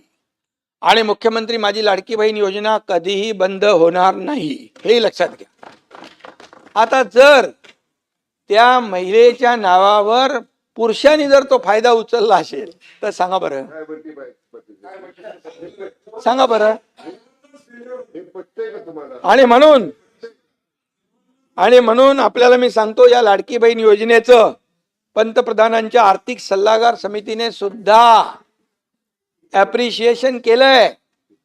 कारण लाडक्या बहीण योजनेमुळे आपल्या लाडक्या भावांच्या बँक बॅलन्समध्ये वाढ झाली. ही वस्तुस्थिती आहे, अहवाल आहे तो, मी माझ्या मनाचं सांगत नाही. त्यांचा बँक बॅलन्स 23% वाढलेला आहे, आकडेवारीनुसार मी सांगतोय. आणि म्हणून महाराष्ट्राला काय पाहिजे? सगळं होणार योग्य वेळी. सगळं जे जे होणार, जे जे बोलणार ते ते होणार. बोललेलं आहे ते होणार, बिलकुल नाही. जे होणार तेच आम्ही बोलतो, जे नाही होणार ते आम्ही बोलत नाही. प्रिंटिंग मिस्टेक आम्ही म्हणत नाही. एकदा वीज बिल माफ केलं, निवडणूक झाल्यावर विजेची बिलं गेली 3 महिन्यात. म्हणाले ठीक आहे, निवडणुकीत आश्वासन द्यायची असतात, सगळेच कुठे पाळायची असतात. तुम्हाला माहित आहे ते. तुम्ही होते, त्यामुळे जाऊ दे, त्याच्यात मला काही जायचं नाही. आणि म्हणून महाराष्ट्राला सभापती महोदय देशात अव्वल करण्यासाठी मुख्यमंत्री देवेंद्रजी देखील अनेक धडाकेबाज निर्णय घेत आहेत. दाओस मध्ये विक्रमी MOU झाले. किती लाख झाले हो? आता वेळ 17. आतापर्यंतचे 17 लाख कोटी या ठिकाणी आताच्या ह्याच्यात झाले आणि पूर्वीच्या 2-3 ह्याच्यामध्ये ते 30 लाख बरोबर बोलतायत. ते सगळे मिळून झालेले आहेत. आणि नुसते काही आकडे नाही आहे, ते त्याचं एक्झिक्युशन आहे. 70%, 75%, काही ठिकाणी 80% याचं अंमलबजावणी आहे. हे काय मी बोलतोय ते तुम्ही तपासून घ्या. आणि म्हणून या ठिकाणी आपल्याला सांगतो मी, किती गुंतवणूक आणली आहे, MOU आहे झाले, एक्झिक्युशन चालू आहे. तिसरी मुंबई, तिथं आता अटल सेतू लँड होतो, तिथे तिसरी मुंबई होतीये. एज्यू सिटी आहे, मेडी सिटी आहे, स्पोर्ट सिटी आहे, एरो सिटी आहे. आणि म्हणून इनोव्हेशन सिटी आहे. काय काय करतोय बघा, जरा बघा. उघडा डोळे बघा नीट, उघडा डोळे बघा नीट. आणि म्हणून IT आहे, डाटा सेंटर आहे, ग्रोथ सेंटर आहेत. AIचा वापर आपण करतोय राज्यामध्ये. आणि म्हणून या ठिकाणी मी आपल्याला एवढंच सांगतो की केंद्र सरकार आपल्या महाराष्ट्राला भरभरून देत आहे. ही वस्तुस्थिती आहे, ही नाकारता येणार नाही. रोज उठसूट केंद्र सरकारला शिव्या, प्रधानमंत्र्यांच्यावर आरोप.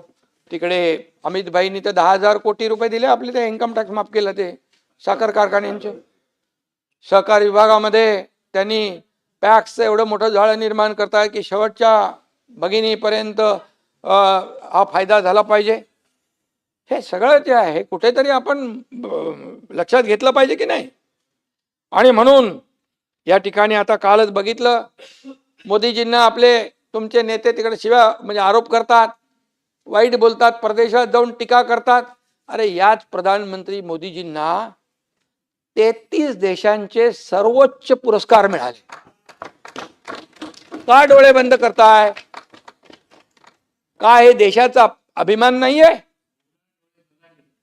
देशाचा अभिमान नाहीये? व्यक्ती सोडा, प्रधानमंत्री. काल ऑस्ट्रेलिया बरोबर अणुऊर्जेचा अत्यंत महत्वाचा करार झाला.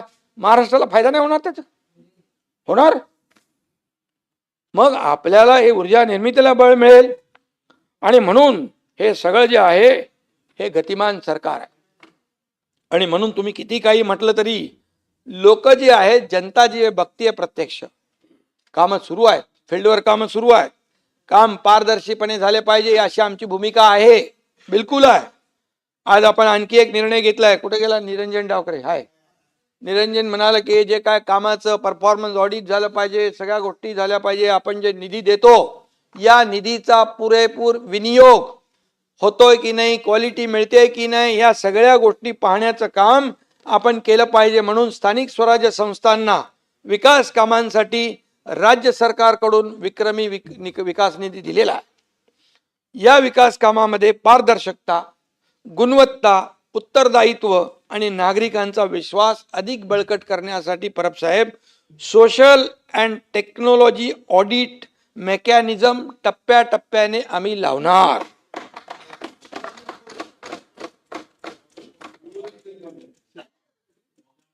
विकास कामांचे आर्थिक तांत्रिक प्रशिक्षण आणि कामाची क्वालिटी एवढेच नाही तर proper standards, time bound completion, physical progress, नागरिकांना मिळणाऱ्या सुविधांचा इम्पॅक्टचे स्वतंत्र ऑडिट होणार. सभापती महोदय, हे सगळं पारदर्शकतेचं काम आहे. या प्रक्रियेमध्ये geo tagging, GIS mapping, AI अनालिसिसचा वापर होईल. तसेच नागरिक आणि रहिवासी संघटना, स्वयंसेवी संस्था, तांत्रिक तज्ञ, शैक्षणिक संस्था, लोकप्रतिनिधींच्या सहभागातून सोशल ऑडिट देखील होईल. माझा ठाम विश्वास आहे सभापती महोदय, हा एक ऐतिहासिक निर्णय साबित होऊ शकतो. अकाउंटेबिलिटी प्रत्येकाकडे राहील आणि क्वालिटी आणि वेळेवर काम पूर्ण करण्याची जबाबदारी राहील. केंद्र शासनाने जलशक्ती अभियानांतर्गत जलसंचय जनभागीदारी व कॅच द रेन 2026 या राष्ट्रव्यापी अभियानाची घोषणा केलेली आहे. सर्व स्थानिक स्वराज्य संस्थांमध्ये त्याची प्रभावी अंमलबजावणी केली जाईल. सभापती महोदय, याद्वारे पर्जन्य जल संधारण, भूजल पुनर्भरण, जलाशयांचं पुनरुज्जीवन, जल संवर्धनाबाबत जनजागृती आणि लोक सहभाग वाढवला जाईल. त्या अनुषंगाने सर्व नागरी स्थानिक स्वराज्य संस्थांना विशेष जनजागृती अभियान राबवलं जाईल. जलसंवाद कार्यक्रम राबवला जाईल.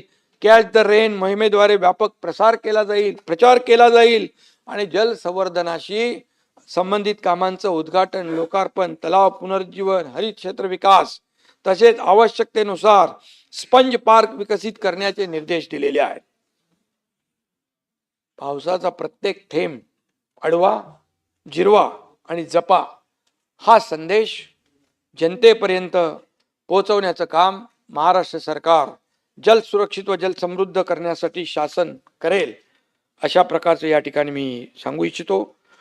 त्याचबरोबर एक राहून गेलं माझं, एक मूळ मुंबईकरांना हक्काचं घर मिळावं हे बाळासाहेबांची संकल्पना होती. आपल्या पुनर्विकास प्रकल्प मार्गी लावण्यासाठी आपल्याला काही ठोस निर्णय घेण्याची आवश्यकता होती आणि त्याचबरोबर मुंबईमध्ये डोंगर माथ्यावर जिथे लँडस्लाईड होतं त्या ठिकाणच्या लोकांना पण आपल्याला तिथून काढून शिफ्ट करून हक्काची घरं देण्याचा देखील निर्णय आपल्या सरकारने घेतलेला आहे. म्हणजे बाजूला असलेली SRA योजना, क्लस्टर योजना, त्यामध्ये तिथल्या लोकांना समाविष्ट करून घेणे आणि त्यांना घरं देणे, अशा प्रकारचं नियोजन देखील आपण करतोय.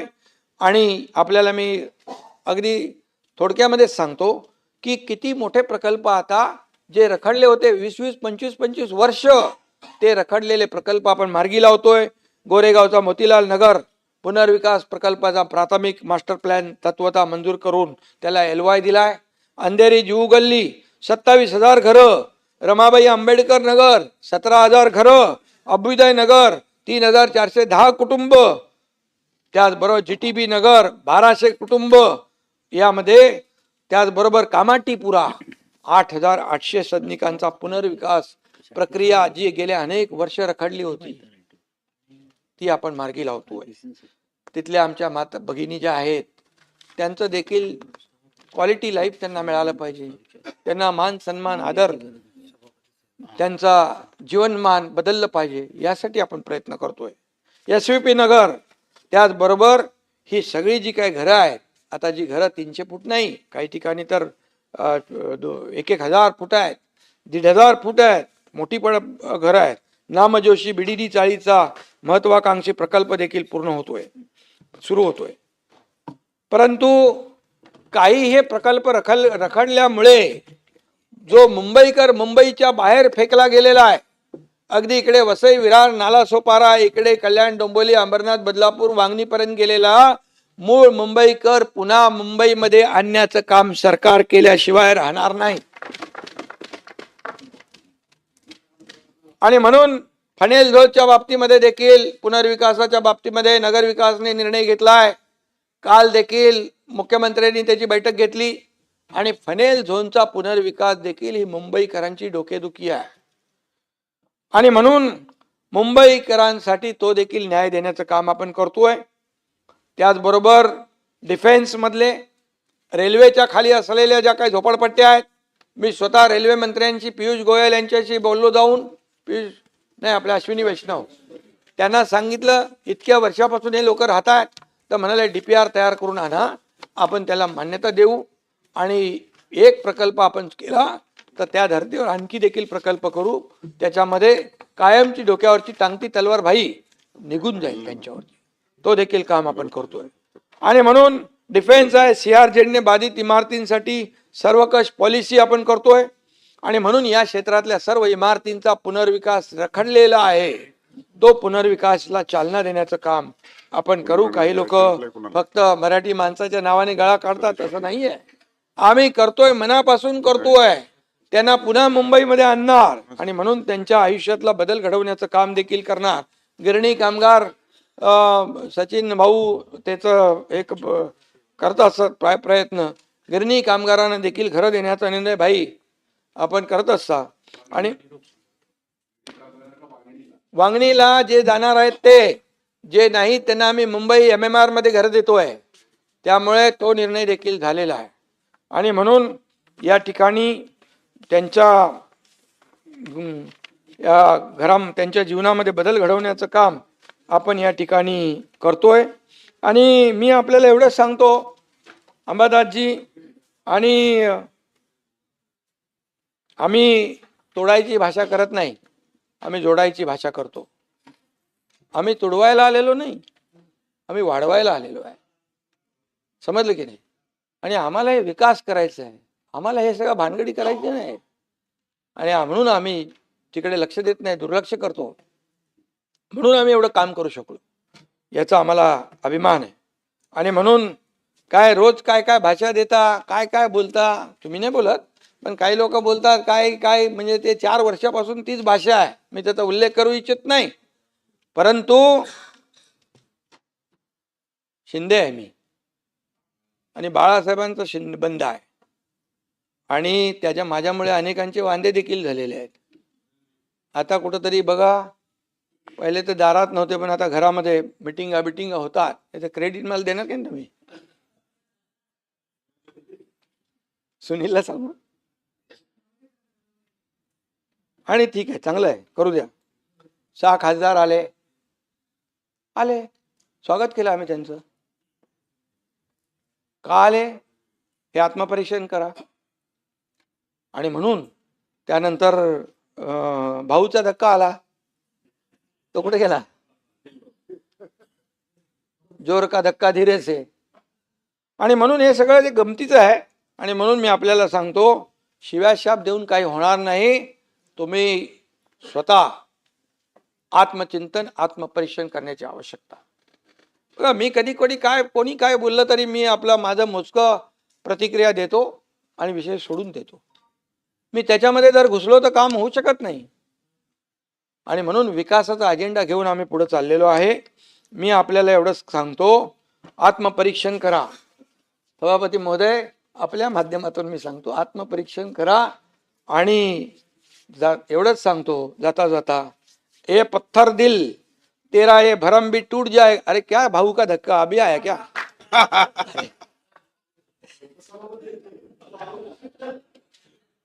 उपसभापतींच बोलतोय मी. ये पत्थर दिल तेरा ये भरम भी टूट जाएगा, हमसे टकराओगे तो माता फूट जाएगा. आणि म्हणून आम्हाला कुठल्याही प्रकारचं राजकारण करायचं नाही, बिलकुल. पण बाळासाहेबांची स्वप्न पूर्ण करायची आहे.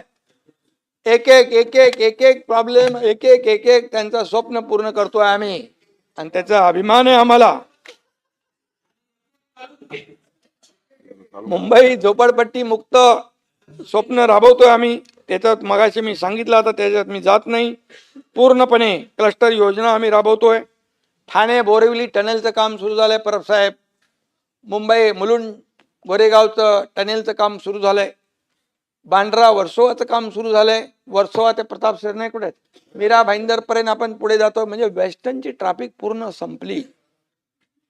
ईस्टर्नची ट्रॅफिक जी आहे ते कोस्टल रोडने आपण डायरेक्ट फाउंटन पर्यंत जातोय. त्यामुळे हे जे आहे, हे आपण जे करतोय, हे प्रकल्प आहेत. धरमतर, कारंजा, खाडीपूल, रेवस रेड्डी, हे सगळे आता खूप आहे. मी जर बोलायला गेलो तर खूप मोठ्या प्रमाणावर, एक दिवस अख्खा पुरणार नाही. समृद्धी, मुंबई नागपूर गडचिरोली, मुंबई नागपूर भंडारा, नागपूर गोंदिया, नागपूर नांदेड, हे सगळे काम हे आहे ते. आणि म्हणून मी आपल्याला एवढंच सांगतोय, मेट्रोचं काय, पालघरला 3ऱ्या विमानतळाची घोषणा मुख्यमंत्र्यांनी केली आहे. Offshore airport. काय बघा, वाढवण बंदर. पाटील साहेब 76,000 कोटी रुपये दिलेत. 76,000 कोटीची इकॉनॉमी तिथे, अर्थव्यवस्था एवढी मजबूत होणार आहे. तिथल्या लोकांना काम मिळणार, व्यवसाय मिळणार, सगळं विकास होणार आणि त्या ठिकाणी मोठ्या प्रमाणावर आपण विकास करतोय. विमानतळ, बंदरे, विरार, अलिबाग, मल्टीमॉडल जाऊ देते, आता बोलत नाही मी. पण आपल्याला मी एवढं सांगतो, मोठ्या कामांचं कौतुक करायला देखील मन मोठं लागतं. ते विरोधी पक्षांनी दाखवलं पाहिजे. चांगलं त्याला चांगलं म्हटलं पाहिजे. जिथे काय चुकत असेल तिकडे चांगला बोला, आम्ही दुरुस्त करायला तयार आहोत. विरोधी पक्षाच्या सूचना घ्यायला आम्ही तयार आहोत. आणि आपल्याला मी एवढंच सांगतो, किती टीका करा पण तुमच्या टीकेला सभापती महोदय कामातून उत्तर आपण देऊ. तुम्ही शिव्या द्या, आम्ही शिव्या देणार नाही, विकासाच्या ओव्या देऊ. आणि जाता जाता एवढंच सांगतो, आप हमें गाली दोगे, श्राप दोगे, क्या दोगे? गाली दोगे, श्राप दोगे, इसके अलावा और क्या करोगे? क्या करोगे? मेरे साथ है लोगों की दुआएं, मेरे साथ है लोगों की दुआएं, हर पल मुझे आप जनता की सेवा में ही पाओगे. कुछ भी करो लेकिन सेवा नहीं छोड़ेंगे. धन्यवाद. जय हिंद, जय महाराष्ट्र.